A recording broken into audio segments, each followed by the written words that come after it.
Salam bagi kita semua yang dikasihi Bapa dalam nama Tuhan Yesus Kristus. Pada sore hari ini saya akan menyampaikan kabar baik tentang kasih Allah, yaitu kasih Bapa dalam nama Tuhan Yesus Kristus bagi kita semua. Dimana kita saat ini pasti berbahagia karena kita selalu ada di dalam perlindungannya, penyertaannya, serta diberkati setiap saat.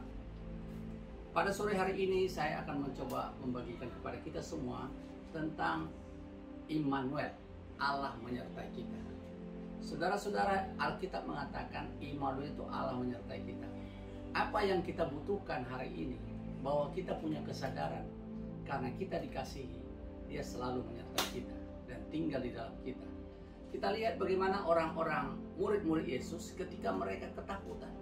Apa yang mereka tidak sadar, siapa yang dia miliki dan siapa sama-sama dia. Markus 4 ayat 35 sampai 41 mengatakan, pada hari itu, waktu hari sudah petang, Yesus berkata pada mereka, marilah kita bertolak ke seberang. Mereka meninggalkan orang banyak itu, lalu dan bertolak membawa Yesus beserta dengan mereka dalam perahu di mana Yesus telah duduk, dan perahu-perahu lain juga menyertai dia. Lalu mengamuklah taufan yang sangat dahsyat ombak menyembur masuk ke dalam perahu, sehingga perahu itu mulai penuh dengan air. Pada waktu itu ia sedang tidur di buritan di sebuah tilam. Maka murid-muridnya membangunkan dia dan berkata padanya, Guru, engkau tidak peduli kalau kita binasa. Ia pun bangun, menghardik angin itu, berkata pada danau itu, diam, tenanglah. Lalu angin reda dan danau itu menjadi teduh sekali. Lalu ia berkata pada mereka, mengapa kamu begitu takut? Mengapa kamu tidak percaya? Mereka menjadi sangat takut dan berkata seorang pada yang lain, siapa gerangan orang ini sehingga angin dan badai pun takut kepadanya. Saudara-saudara yang dikasihi Tuhan Yesus Kristus, ini adalah satu kejadian yang luar biasa, di mana murid-murid Yesus adalah nelayan. Nelayan yang biasa di tengah-tengah ombak. Tapi keadaan ini jauh lebih besar daripada mereka yang hadapi. Dan mereka tahu itu bahaya, mengancam. Dan mereka melihat ombak dan air sudah masuk ke dalam buritan. Tetapi apa yang terjadi? Mereka panik, takut, cemas, semua bayangan kejadian-kejadian buruk sedang menghantui mereka. Dan mereka mengatakan kepada Yesus, ya, mereka sepertinya mengatakan, kau tidak peduli dengan kami, dengan kita. Ya, Yesus sedang tidur di buritan, di sebuah tilam. Maka murid-muridnya membangunkan dia dan berkata kepadanya, Guru, engkau tidak peduli kalau kita binasa. Ada kata guru. Mereka setiap hari bersama dengan Yesus. Yesus adalah Tuhan, bukan hanya guru. Mereka lupa Yesus itu ada bersama dengan mereka. Dan mereka mengatakan, kau tidak peduli dengan kita, sebentar lagi kita akan binasa. Saudara-saudara, ini yang sering terjadi kepada kita hari ini.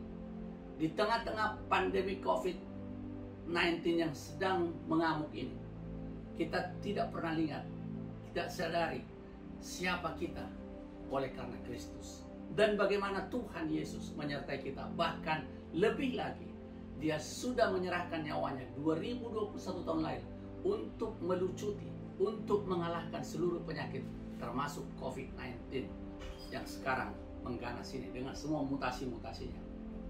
Ada firman berkata, Ia melepaskan engkau dari jerat penangkap burung, dari penyakit sampar yang musuh.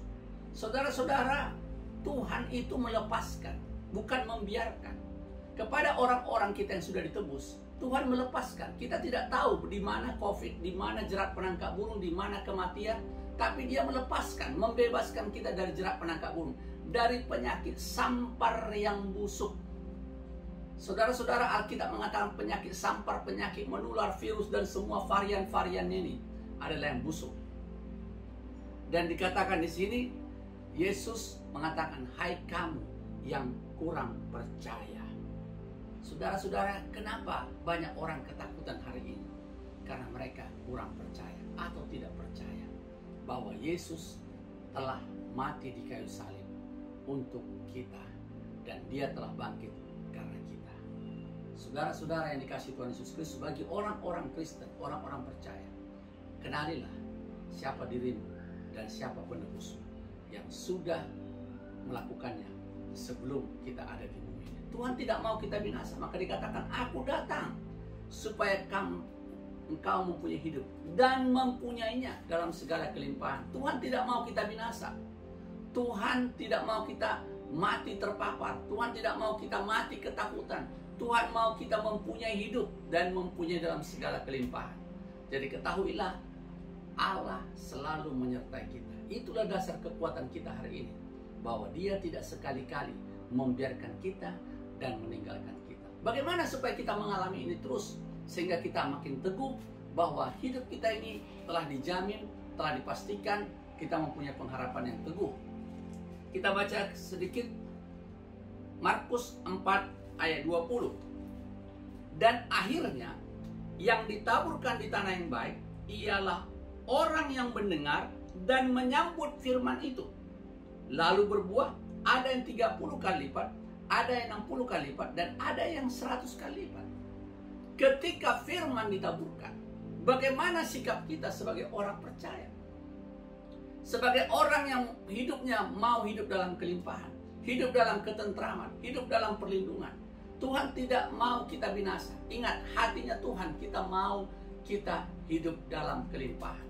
Sikap Dia adalah selalu ada di pihak kita.